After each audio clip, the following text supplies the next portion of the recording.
How are we doing today? Welcome to the Bernie Miklasz Show here on my YouTube channel. You see, look, it's Halloween. I thought about dressing up like a very young sports writer. See the guy back there? See, he was a handsome lad, wasn't he? That was that was a promotional thing that the Post Dispatch put in newspaper boxes. Remember newspaper boxes? Remember that? Ooh. Anyway, they were promoting the fact that I was returning to St. Louis to be the columnist at the St. Louis Post Dispatch. So they put those things all over the cities, counties, everywhere. I'm sure many people were throwing stuff at it. Like, who is this guy? But look at that rascal. That was the summer of 1989. Wow. Anyway, I may keep him there. Reminds me of I'm not going to say the good old days, but reminds me of the younger days. All right, enough of that. I thought you'd get a kick out of that, though. Anyway, since we're one big family here on, I hope we are, in that way, the Bernie Miklasz Show channel here on YouTube. Thanks for your support as always. All right, one of the things I'm going to start to do is talk about, the Cardinals will be going into this youth movement in 2025. Listen, they were already pretty young. I mean, they had an old average roster and all that stuff. But I'm talking about a lot of the nucleus of their lineup. It already had young guys in it, but it's not that simple just to say that because not all of these so-called young hitters are on equal levels right now. So for the Cardinals to really jump ahead offensively and to kind of show that, hey, maybe it won't take too long to get this thing up and running again in terms of like having a winning team, having a successful team, maybe hanging around, getting the playoffs in 2026 or something. I don't know. There's a couple of young hitters that are really going to have to step up in a big way. And those two young hitters are, of course, Jordan Walker and Nolan Gorman. Now, I'm not going to do both of these guys at once, but I'm going to, in the coming days, I'll be taking a look at some of the key younger hitters that the Cardinals are going to have to rely on and who are going to have to produce and to sort of perform up to their potential and their talent level for the Cardinals to make a faster type return to respectability. He agrees with you. Our friend back there, he agrees. He's nodding. Anyway, let's get into Jordan Walker because I don't know that there's anybody more important than him really in terms of what he is capable of doing and what it would mean for the team and for the happiness of the fan base if he actually becomes that guy, right? Much closer to 2023 than 2024 because 2023 rookie year, all things considered, was really good. He's about 14% above league average offensively. But anyway, 2024 was a disaster. There's no other way to put it. If we compare 2024 to his rookie campaign, Jordan Walker's batting average fell 75 points. His on-base percentage sank 89 points. His slugging percentage down, 79 points. His second season was alarmingly poor. And that included what we all would agree was a major relapse in his right field defense when he had improved later on in 2023. Some people are in denial about that. I don't know why. The work with Willie McGee did make Jordan Walker great. Let me wind that back. It helped make Jordan Walker better. What I was going to say is like no one's saying he turned into Dave Parker or Roberto Clemente or Dwight Dewey Evans out there, right? But he got better. Last year, he got worse. It was hard to watch. And as far as offensively, there were 388 major league hitters last year that had at least 170 plate appearances, 388. And Jordan Walker had a 619 OPS that ranked 321st among the 388. It was almost hard to believe there were that many guys worse than him. I'm not trying to be mean. I'm just saying it was a terrible year. Jordan Walker must be fixed. It's as simple as that. And this is the new challenge, not only for just the new hitting coach, Brant Brown. It's also a challenge, I think, for Ali Marmol. I think it's a challenge for anyone in that dugout. I think it's a challenge for the front office. Are they giving him the resources? Are they giving him the information? Is the analytics department going to actually get modern? Can Heim Bloom do something behind the scenes and make sure better information is getting to the players? Do they have a coach in Brant Brown who can really make a difference with Jordan Walker? When Brant Brown became Skip Schumacher's hitting coach in Miami, the 2023 offense was not great, but from where it was the year before, it was much better. And then when he left, after Brant Brown left to go to Seattle to become the offensive coordinator, look, can we first of all, this goes out to all baseball teams, okay? Can we stop this giving fancy titles for no reason? This is not the NFL, all right? There are no offensive coordinators, all right? Not in baseball. We don't need the fancy pants titles. You're a hitting coach or you're not, okay? If you're in charge of the hitting, you're the hitting coach. Or if you prefer, the batting instructor. You're not an offensive coordinator. No wonder he got fired, because probably the Seattle Mariners probably had no idea what the hell offensive coordinator even meant. Well, our offense isn't very good, and he's a coordinator.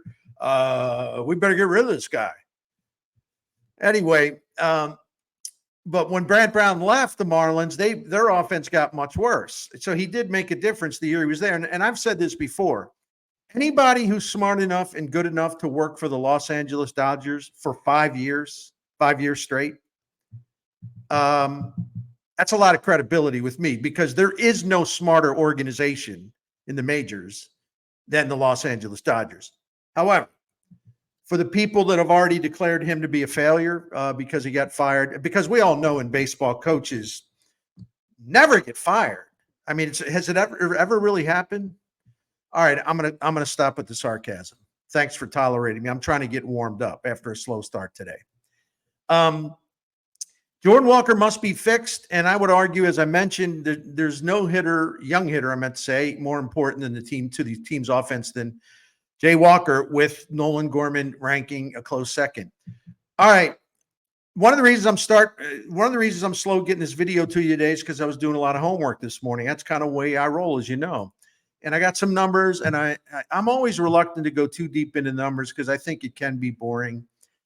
So I would ask for your patience, because the only way I can really sort of bring this to light, exactly what happened to him last year, is I have to review some of these things, and I will try to make it relatively simple.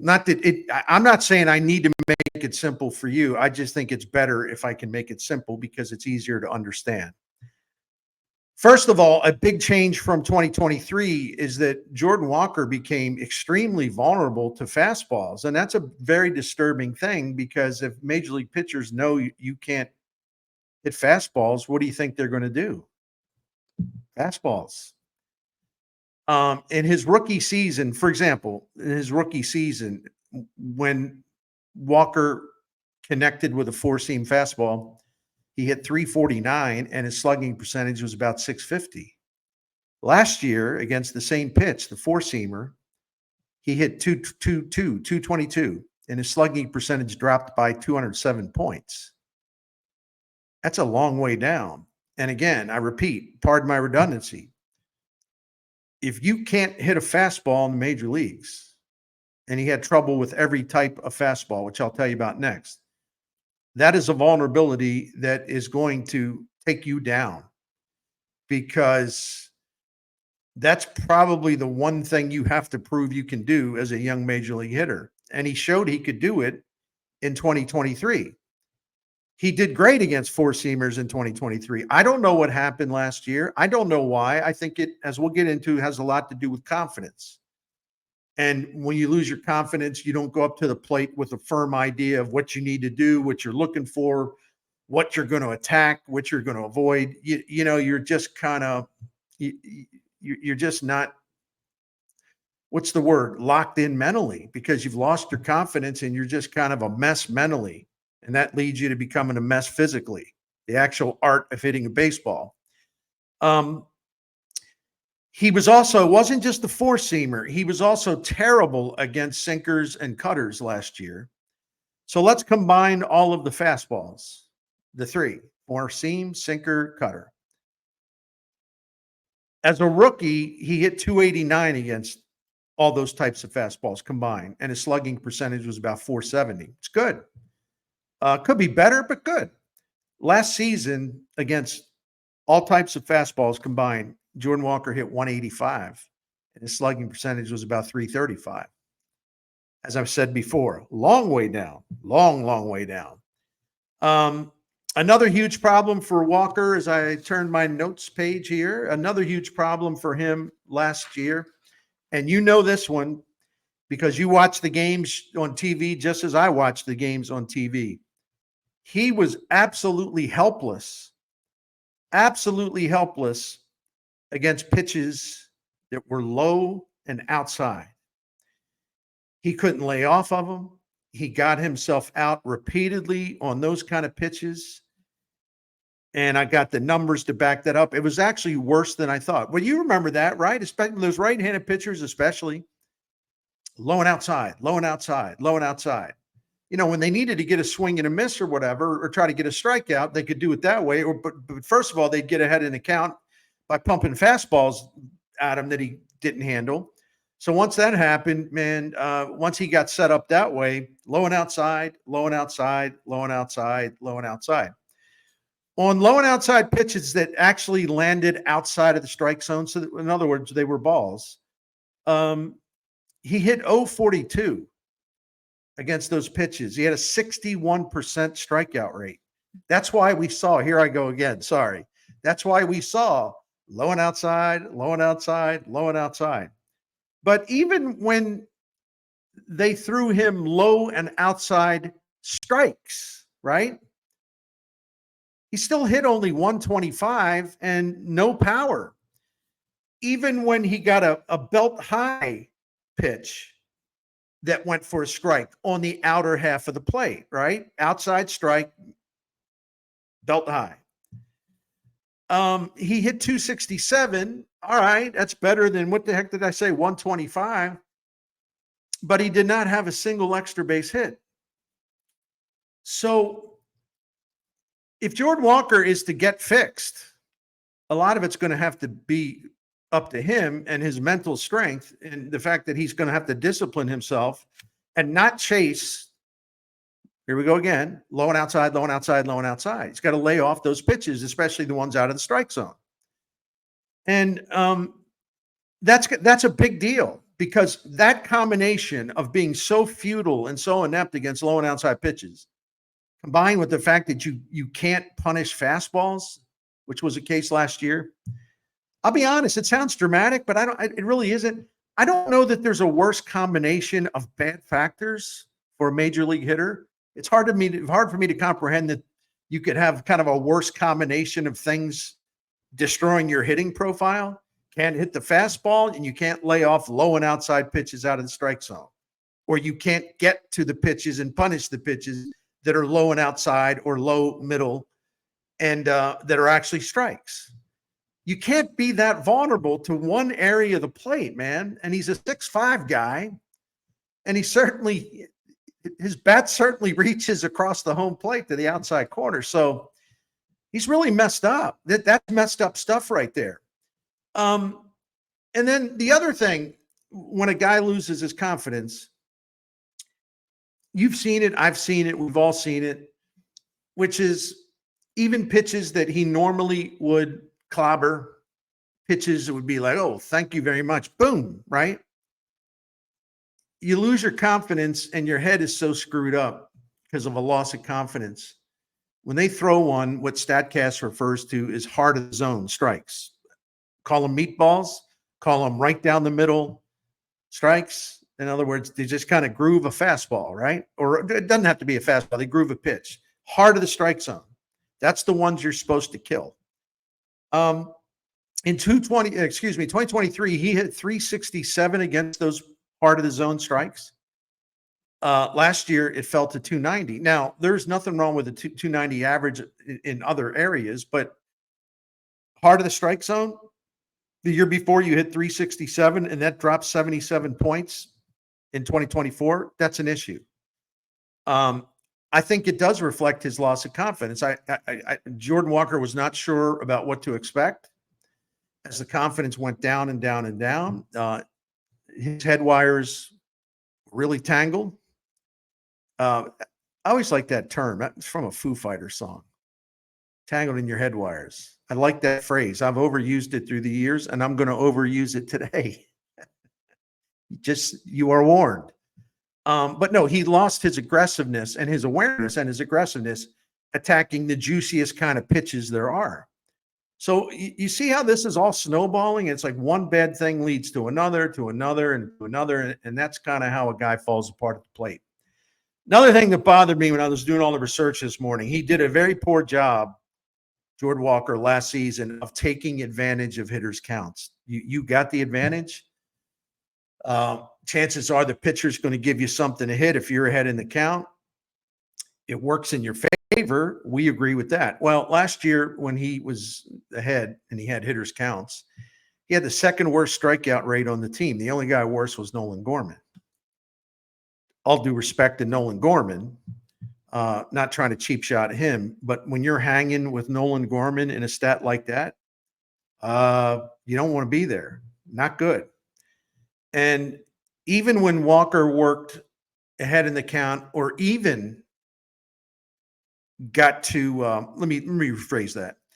Even when he was ahead in the count, or he worked at a neutral count, like a 2-2 pitch, for example, right?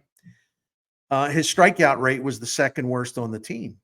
So in those counts that favor hitters or that are neutral to hitters, he was one of the worst hitters on the team. So he did not take command of hitters' counts or neutral counts.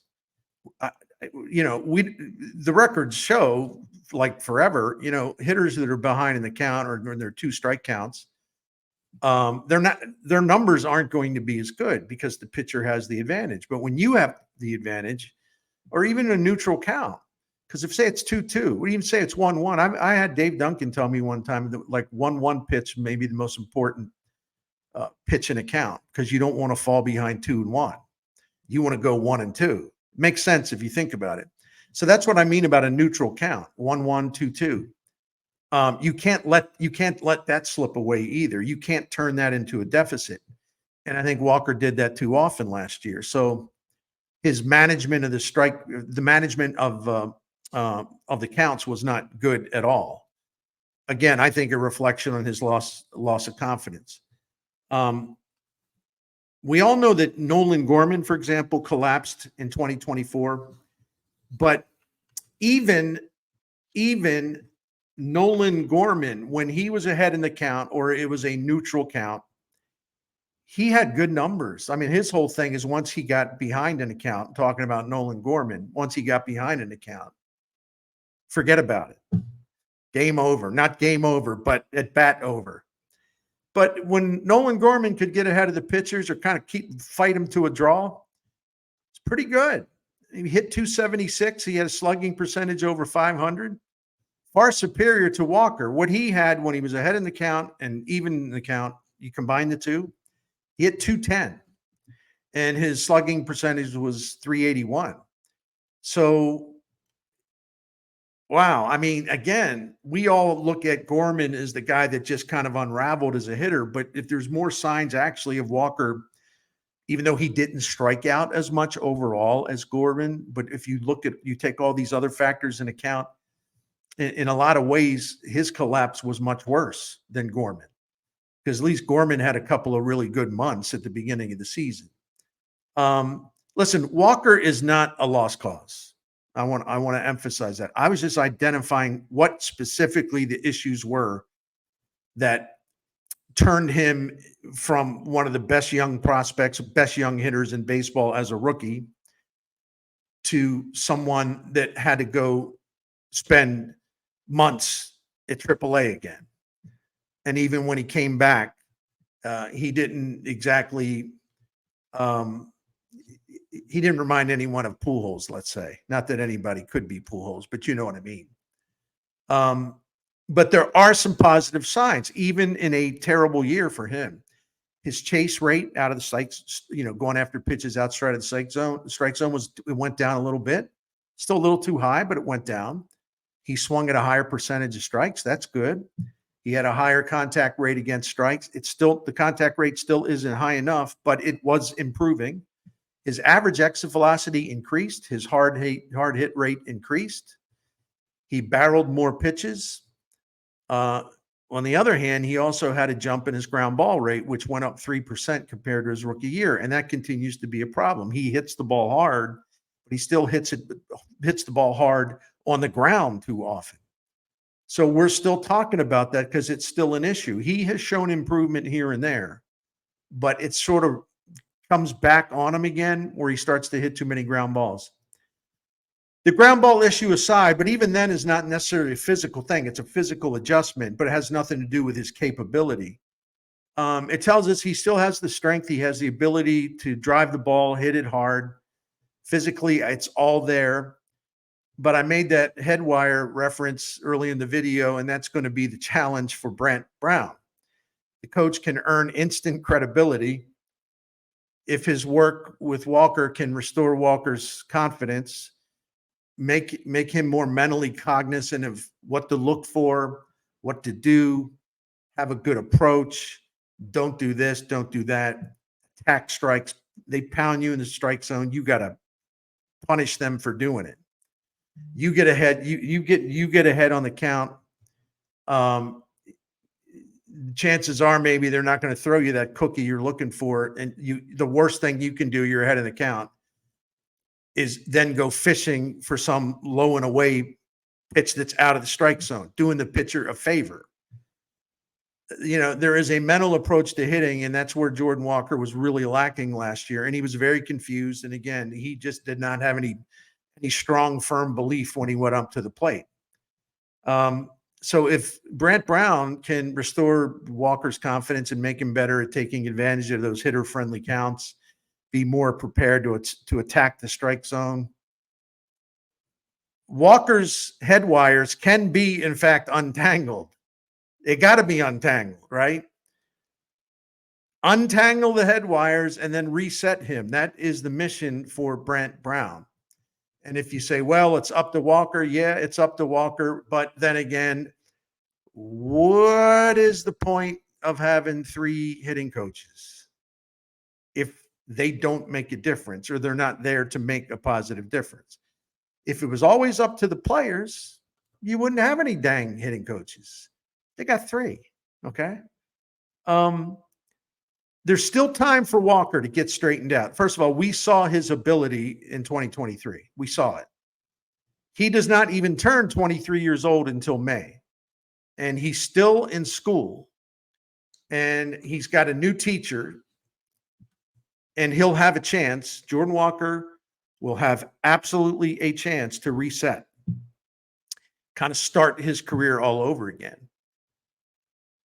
The Cardinals offense really needs him to bounce back in a major way to get a lot closer or even better than he was as a rookie. I'm rooting for him, man. I got nothing against Jordan Walker. I think as he grows up and he matures just as a person, as a hitter, that's going to help him. I mentioned this to you before. When I say something about Walker's maturity, I'm not smearing him or anything. I'm not saying he's a knucklehead. I'm talking about maturity in terms of a young hitter or a young pitcher maturing, right? And what is their growth and what is their rate of maturing? Mason Wynn came up at the end of the final month and a half or so of 2023. He didn't do much. His batting average was low and all this stuff. He didn't do much, but he learned. He was taking notes. The student was taking a lot of notes. He knew exactly what he had to work on, and he had the maturity, the advanced maturity for someone his age. When he got his shot again in 2024, he was much ready. He knew exactly, all right, this is what I got to do. This is where I failed last year. I got this. I know what I got to do. I'm going to work on it, and I'm going to get it done. You all watch. And he did. See, Jordan Walker and Mason Wynn are best friends. They really are. And I think they're good for each other. But Walker he's got to get in that maturity curve and sort of catch up to Mason Wynn as a ball player. And I hope that he does. I can tell you, I'm rooting for him. Great guy from a great family, and he's got incredible talent. And a bounce back is, a bounce back is so vital for Walker and the Cardinals in 2025. That'll do it for this one. And appreciate your time and your patience with me. Say hello to your friend back there. Where is it? Yeah, bye. And we'll be back probably tomorrow here on The Bernie Show. Thank you very much.